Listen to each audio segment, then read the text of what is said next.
Alright lads, so here we are for another F1 2014 gameplay. Today we'll be racing around Austria for another 100% race. Today we'll be in the Williams. I've decided to start from the back. I was originally going to do qualifying in this race, but literally within my first 2 laps I was able to go third fastest. So I thought, maybe I'm a little bit too quick, or maybe the AI aren't fully optimized for this track. It was quite weird. I actually did hit all my apexes, surprisingly enough, around this track. I was able to get up to grips with it very quickly, considering I've never driven the layout before, but that was quite weird. In terms of the setup, it's fairly straightforward, 3-1 wings or 5-1 wings, I believe, and the rest of the setup is pretty much identical to an F1 2013 setup. So here we are in Austria. Let's go to the race. Alright, so here we are sitting on the grid of Austria. It's been a long time coming. I've really wanted to do a race around this glorious racetrack. And away we go. Looks like the start has been okay, not too bad in comparison to the back markers who are running split strategies there. Ericsson on the prime tyres off the start, so we'll try and get past them if we can. It's a very bottleneck type corner coming into turn 1. It's very easy to lose a lot of time to the leaders who are getting away fairly cleanly. Going 3 wide here with a Caterham, and I believe that's Maldonado on our outside. Thankfully he didn't take us out there, but we'll try and get the inside of a few cars into this second corner. I'm a bit terrible with the corner names here, so apologise if I get some of these wrong, but we tried to go the inside of Button there. We're up into 14th place now with Grosjean going side by side with Button there. He squeezes him out, and we're going to take that position as well. Maybe go the inside of Button if we can clear Grosjean. We did, and now we're up into 12th place. Verne going side by side there with Hulkenberg, and it's battles everywhere here on the first lap. The AI getting very racy here on this track. I'm very eager to see as we almost touch the rear end of Verne. He's going very slowly defensive into this left-hander. I'm very interested to see if the overtaking is going to be easy around here, or if it's going to be difficult. We're seeing Button there going round the outside there. That is a very magnificent overtake there from an AI. You wouldn't expect it, considering the nature of the AI in previous Codemasters games, but it's good to see that the AI are actually going for some overtakes at certain parts of the track. But yeah, in terms of strategy for this race, I believe it's a 3-stop. The first stop is scheduled to be around lap 14. If I remember from real life, I don't believe the tyre wear was that harsh around this track. We're pretty much looking at just trying to manage those rear tyres, so it's going to be interesting to see how it plays out. We're going to go the inside of Button here into turn 2. We didn't brake as late as him though. I'm still not quite up to speed around this track, especially with heavy fuel. I'm not really in the rhythm. I've only done 2 laps previously to the 2 laps I've done in this Grand Prix, but we go around the outside of Jean-Eric Verne there into 11th place. Next up is Nico Hulkenberg as we come to the back of him at the start of lap 3. DRS should be enabled on this lap, or maybe on the next one, but we get past Hulkenberg fairly easily. This Williams does have a lot of straight line speed, and we'll try and use that to our advantage as we go up the inside of Sergio Perez there into the tight right-hander. It's not quite a hairpin, but it's not really a 90-degree corner either. We cut on to the end of lap 6 now. We caught up to the back of Kevin Magnussen. We do have DRS this time around. Put it up into fast, see if we can't pass him coming up to turn 1. Very tight approach into turn 1. It's really only a 1-line corner, but we go side by side, get the move done, leave Magnussen room on the outside to go through, and that's us up into P8. Next up is Kimi Räikkönen in his Ferrari. We'll stay in the slipstream and try and pass him into this hairpin coming up. And this going uphill here, it's very easy to get stuck in the slipstream and get past someone, especially with the tall gear ratios this year. If I haven't mentioned it already, yeah, the gear ratios are really tall, and when you're in the slipstream, it just gives you that extra boost, and overtaking is a lot easier this year, especially, yeah, just because of that. There's lots of drag at top speed, but we got the inside of Kimi Räikkönen, job done. It feels very nice to brake on this game. It's I feel like the stopping power is a lot stronger this year, and I really like that. It means that some tracks like Singapore, maybe even Hungary, are a lot more flowing to drive on. But I'll get onto that in another video. We get past Felipe Massa now into P6, and going purple in the process. That's thanks to the slipstream on this lap. It just makes a massive difference, as I said, with the massively tall gear ratios, as I get my words out. Unfortunately, you can't change them this year. That's in conjunction with the rules, but we cut to lap 17. I was actually scheduled to come in, 3 laps ago. I've decided to stay out. The tyre wear hasn't been that bad, surprisingly. So I thought I'd stay out, just keep punching in those really competitive lap times, and we've actually come out in front of Hamilton as he makes his first stop. But now I've sort of felt like the tyres are starting to go off, and before they go off the cliff, I'm going to come in for my first pit stop, and I've actually missed the pit box there. Yeah, as I said, I've not driven around Austria before, and I just didn't really know where the pit entrance was, so I overshot it, had to do a rewind there, and we'll come in this time for our very first stop of the Austrian Grand Prix. I've noticed this year that the pit stops are slightly slower, and that's a little bit surprising to me when you consider that in real life the pit stops can sometimes be in the 2-second mark in terms of stops, and even F1 2013 to a degree was still slow in terms of pit stops. I'd like to see maybe a slider introduced where you could have the risk of having a faster pit stop, but there's the risk of things going wrong in the pit stop if you choose to have that, or maybe having a slider all the way to the left, having slower stops, but maybe having it a little bit safer. That's just a little suggestion maybe for a future F1 game. So we rejoin on the track. We've got that Maldonado right beside us coming into the second corner. So we're just racing cars all the time here in this race so far. Lots of cars doing different strategies at different points. I noticed a lot of cars started on primes, and I think that's interesting to note that some cars are going to be held up because of traffic, and that might play into our hands if some midfield runners, maybe like Force India, like they do in real life this year, been staying out on prime tyres, holding up the leaders, allowing like the midfield runners to come through.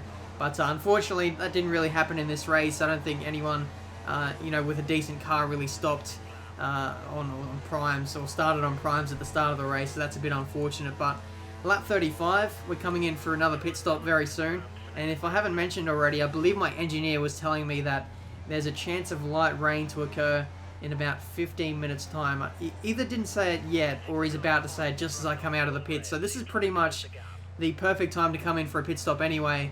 We should be able to stay out long enough for that rain to come down. Even saying that, in this stint, I really didn't take the tyres to their limit. I decided, I'm already, committed to the 3-stop. I may as well get the use of fresher tyres and get back out there again. And I think, yeah, here we go, team radio. We think there's a chance of light rain in 15 minutes time. 15 minutes. Yeah, so there we go. Light rain in 15 minutes time. We've just come out of the pits on the previous lap, and I think this might play into our hands fairly well. As the AI stopped earlier than me, they might stop again before the rain comes down, so we might be in for a podium position here if things play our way. But at this stage, I'm just pretty much gunning for it.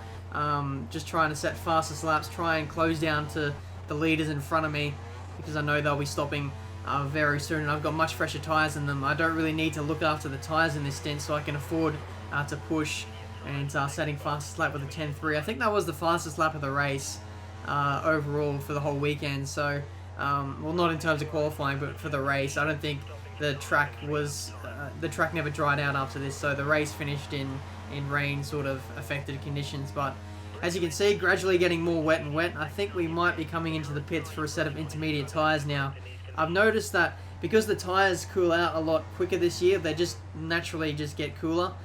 It means that when the track starts raining, you get affected by the rain a lot quicker, so you have to switch on to intermediates a lot quicker, so you can't stay up there on a wet track on slick tyres like you could on F1 2013. And I think that's really good because it makes it a little bit more realistic. It's really annoying seeing people just staying out on dry tyres on what looks like a almost fully wet track, but you can't do that this year.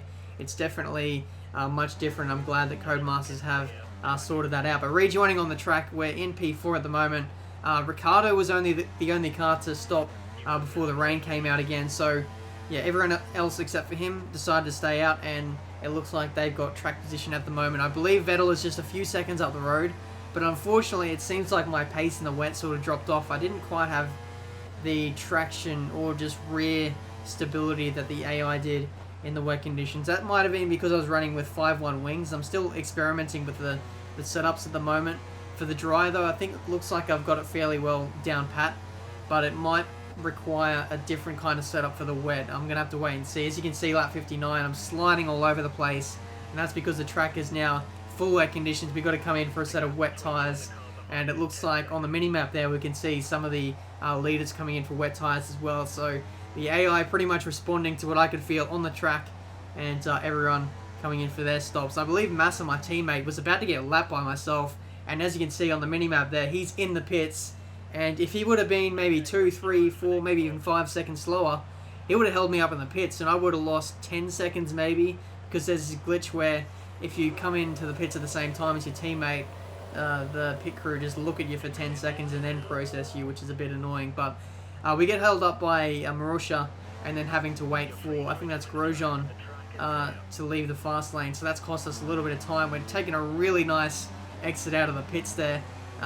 Just Grosjean blocking our run there pretty much. He pulls out of the way because he's a lap down, and that's us into 4th place now. And yeah, as I said before, I don't quite have the pace in the wet. The wet tyres initially felt nice, and then I think maybe the temperature sort of went out the window, and now Ricciardo was caught up to the back of me, and I just pretty much had to go on the defense for the rest of the race. We can see him going around the outside now into this tight corner. We hold the inside, and I think it's only going to be a matter of time before he re-overtakes us. He's got a nice run trying to go around the outside. I'm going to stay defensive coming into this flowing left-hander, but it looks like Ricciardo is going to stay behind for now. The rear traction is just absolutely terrible at this stage. Just trying to manage that is just very difficult at this stage. You can see just sliding around all over the place. It's good fun, but it's very tough to stay on the track at this stage, especially in the wet, when I've only been on this game for about 2 days. But Ricciardo goes around the outside there into the penultimate corner. Fantastic overtake from there from him. He's into P4, and I don't think I'll see him for the rest of the race. I'll put it up into fast to stay with him, but it's no use.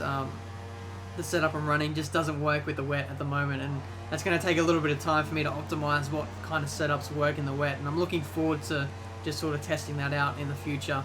But anyway, cutting to lap 66, we can see Alonso just 8 tenths behind us. I make a mistake coming into the second corner, and he's going to have a really nice run on me going around the outside. I've just got wheel spin everywhere, if you can hear in the game sound. Alonso gets past. I'm putting it up into fast to stay with him in the slipstream. I might go up the inside coming into this hairpin once again, and we hold position just, but the traction is really bad. It's only getting worse here. I think from this point onwards the track starts to dry out, but it's not quite enough. Alonso now going round the outside into the middle sector now, and this is getting very heated indeed. So much squabbling going on, but the nearest car behind us is Magnussen.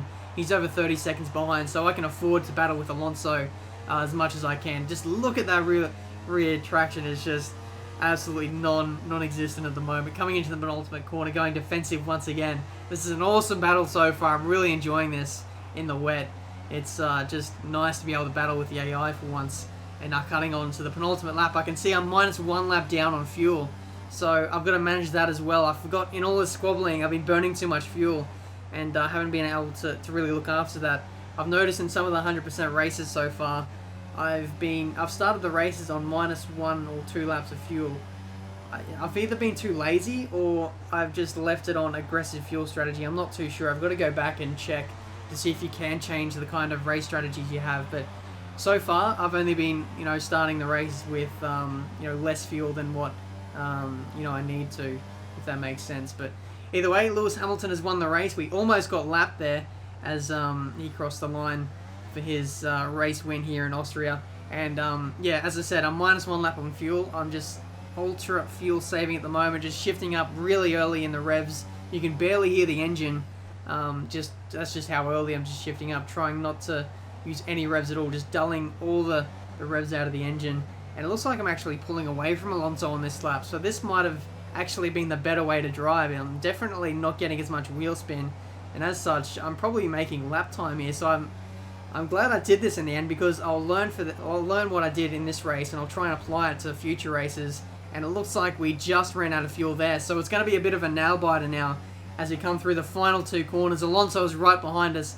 I've got absolutely nothing left in the tank. I'm just going to be drifting, well, not drifting, just coasting to the line. And coming out of the final corner, Alonso's got a really nice run. He might jump me for P5. Yes, he does. We finish in 6th place in our very first race of the Austrian Grand Prix. And what a race that was. Leave a like if you enjoyed that. If you have any suggestions as to what races I should do in the future, then let me know down in the comments. And there we go.